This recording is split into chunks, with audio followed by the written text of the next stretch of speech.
რა სარგებლობა მოგვიტანა ხელოვნური ინტელექტის განვითარება?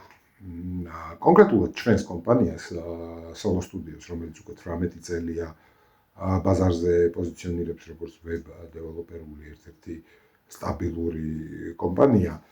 მიუხედავად იმისა, რომ ჩვენ მსგავსი ტექნოლოგიური კომპანიები უამრავ წუხილს და შიშს გამოთქვავენ, რომ მათ ხელოვნური ინტელექტი ჩაანაცვლებს წართმევს სამუშაო ადგილებს, შეუმცირებს დაკვეთებს და ასე შემდეგ.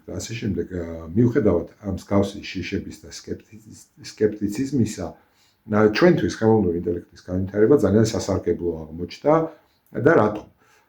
ბოლო 7-8 წელია ჩვენ ვიყენებთ მზარ პლატფორმებს, კერძოდ WordPress სამუშაოდ და ბაზარზე ვპოზიციონირებთ არა როგორც ტექნოლოგიური კომპანია, არამედ როგორც სერვის კომპანია, რომელიც ორიენტირებულია კლიენტებისთვის და დამკვეთებისთვის მუდმივი სერვისის გაწევაზე.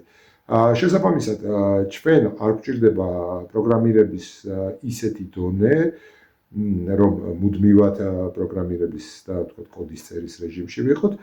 შესაბამისად, ჩვენთვის ძალიან კომფორტულია გამოვიყენოთ ის მზა გადაწყვეტები, რასაც ხელოვნური ინტელექტი გვთავაზობს და შესაბამისად ხელი შეშლა კი არა, პირიქით ძალიან კომფორტული გახადა, ძალიან კარგად და პროდუქტიულად ვიყენებთ ამ ყველაფერს. თუ გაინტერესებთ უფრო მეტი მსგავსი სიახლეების და ტექნოლოგიური სიახლეების შესახებ და სერვისის შესახებ, გადმოდით ჩვენს ვებგვერდზე Solo Studio.g დაგვაფოლოვეთ სოციალურ ქსელებში შესაბამის არხებზე, ან დაგვიკავშირდით და გაიგეთ მეტი.